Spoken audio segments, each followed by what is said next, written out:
Hey folks, how you doing? John Beaudin from Rock History Music and Rock History Book and going live, doing our thing. Want to make sure that we're on the right channel. The thing about going live on YouTube all the time is just to make sure that all these things are sort of set and ready to go.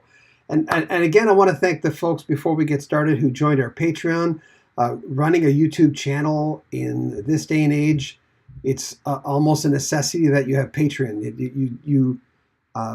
YouTube is like this every month for us, and it's hard on the nerves when you're doing YouTube and you never really know what's going to happen from month to month. And people say, "Wow, you guys have almost 100,000 subscribers on your other channel," and we do, but that doesn't always translate to a steady good income. So I just want to let some people know before we get started. I want to let some people come on here. And another thing, as a disclaimer, I should say, this is Today in Rock History, but we also look at pop artists. So we should say rock and pop, but that doesn't sound right. It does, when you say that, it just doesn't sound good. So it's easier for us just to say Today in History in rock music, right? And we've missed a few things, not a lot, I have to say, in the last week since we started doing this. So I appreciate people just in the comments section letting us know maybe what we have missed. I'm just looking at the count of how many people are on here with us. We've tried some new, and thanks to your donations, we've tried some new lighting. So we've got like 2 extra lights here on here tonight to sort of make this work a little bit better. I'm just rambling on a little bit for some people to get on and join us for Today in History. So we've got our green screen that finally works. We've got our backdrop we've got some people helping us with pictures. It's a big deal doing this kind of Today in History thing. So you want to get started? I think we're ready. We're going to look at people who were born. You might recognize this guy. Probably the best looking guy in the J. Geils band. He was the guy that I noticed whenever I'd look at pictures of the band going, hey, he's a good looking guy, because they all look really scruffy in the J. Geils band. Born in 1942, Stephen Blad, drummer for J. Geils. It's his birthday. Congratulations. We lost J. Geils a while ago. Peter Wolf's still doing his J. Geils thing as a sort of a solo artist. 1955, Mark the Animal Mendoza, bassist for Twisted Sister. He was born. 1974, again, this is an R&B artist who's played with Celine Dion and had hits that on her own right, most notably in her native Canada. Was born in 1974, Deborah Cox.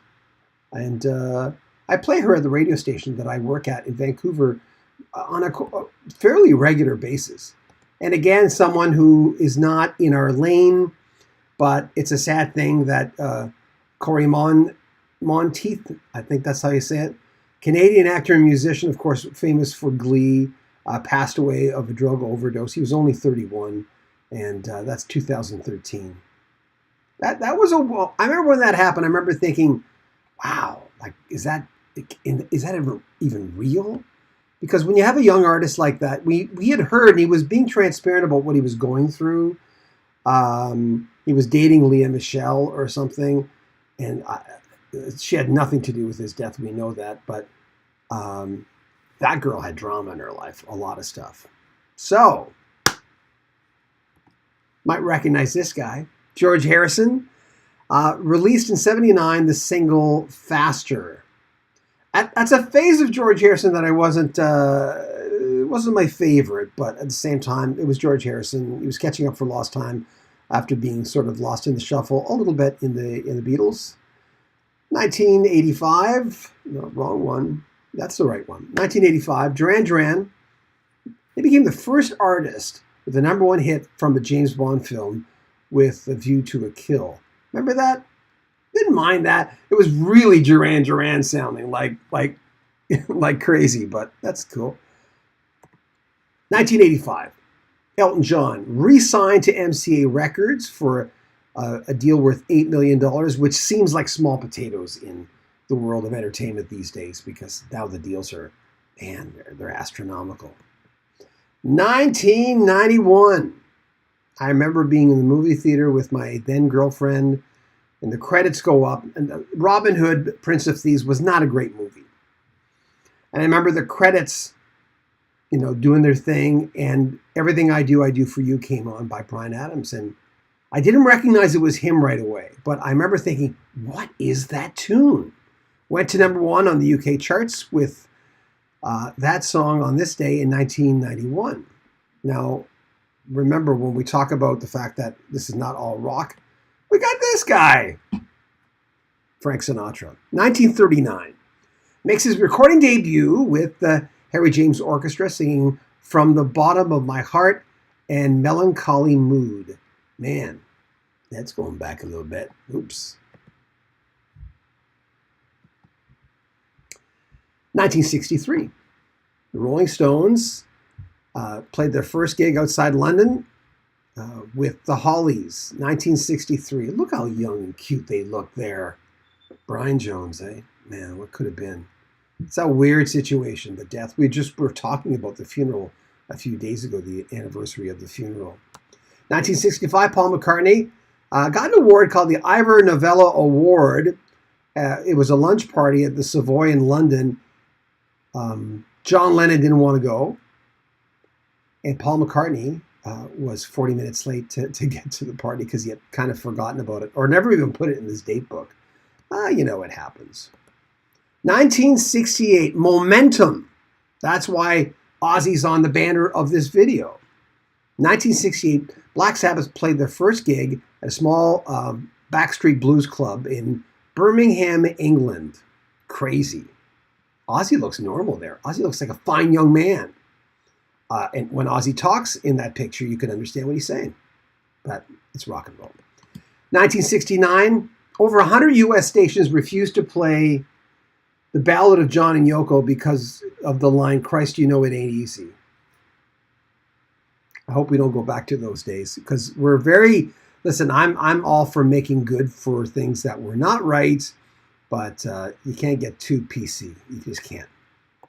1974, Bruce Springsteen, E Street Band, played 3 nights, 6-show residency in New York City at the Bottom Line.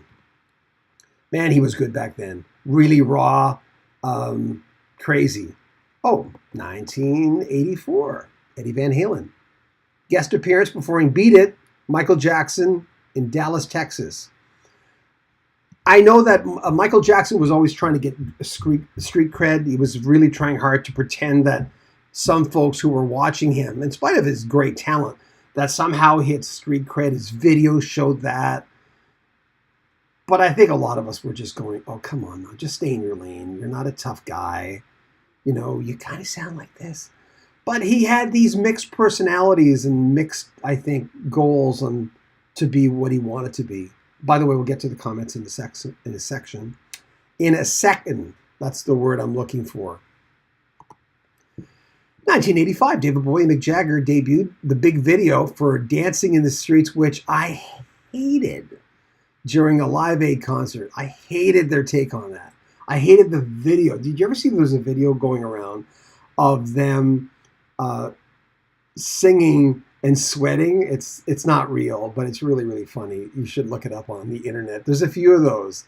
There's one for Earth, Wind, and Fire that's quite funny, but you got to look it up. 1996, over 2,000 guitar players, including that guy, Jeff Skunk Baxter. We're starting his new series tonight or tomorrow morning. Chet Atkins go out to play Heartbreak Hotel, 75 minutes in Nashville. Crazy. Why? Because you can. Yeah, why not? And we ended with 2012, Roger Waters, It's the Wall Live. Worldwide concert ticket sales were worth $500,000 in 2012. Kooky, crazy. I've never liked The Wall. I don't hate it. I think it was supposed to be a single album. I know that's sacrilegious to say that. I keep saying that, but it's true. So there you go. July 13th, we thought we'd do it. I like this new light. It gives, I'm not overblown. I'm not like completely white. This is actually the way my face looks. Imagine that. Melody R. Hey, Melody's part of our Patreon. Thank you. Sue Bailey. Hi, John. Hi, Sue. Nice to have you out there. Joanne Kinley. Hi, John. I'm new to watching you, and I really love your channel. Thank you. Well, this is our smaller channel. Our bigger channel is Rock History Music, which has, I think, 97,000 subscribers. This one, I don't know how many. I don't remember the last time I looked on how many subscribers this channel has. I don't really know. Hold on. Let me look it up. Rock History Book has 17,500 subscribers, but the other one has. So in the description of this video, you'll see a link to all our other channels if you want to check them out. But thanks, Joanne. I appreciate that. Thanks for joining us. Brian Burrow, Old Blue Eyes. Yeah. So now and then we'll intersperse with some artists of that ilk to put them on. Because if it's a big event where someone of an Elvis or Frank Sinatra signs a contract, we want to kind of talk about that. And besides, they influence the rock and rollers anyway. Sue Bailey, Paul McCartney was my first crush. Well, Paul McCartney was always my favorite Beatle. I mean, John being, I wouldn't say a close second, but a second. I don't know. You know, you like what you like. We used to have arguments about this in school, and people would say, oh my God, how can you like Paul over John? I'm going, I don't know, because I do. Because I just feel better when I listen to Paul. I don't know. You can't unlike or force someone to unlike something. Chris Borrow, cheapest video ever. Oh, thanks. Anyway, I'm glad I came on tonight just to do the Today in History thing. I've been told just keep it kind of short, which we should and we will. And I want to thank everyone who came on tonight. This is a new feature. It's going to take about a month to 2 months to kind of catch on, if in fact it does. So, but Today in History has always been something I've always wanted to do. So take good care of yourself. Remember, spread our videos. If you know someone whose birthday it is today, especially share it with them. July 13th, happy birthday if it is your birthday. And also put it in the groups that you belong to. And we'd appreciate that as well. So it's John Beaudin. Join our Patreon, buy a t-shirt. You can donate via PayPal if you like. And if you can't, that's okay too. Take care of yourself.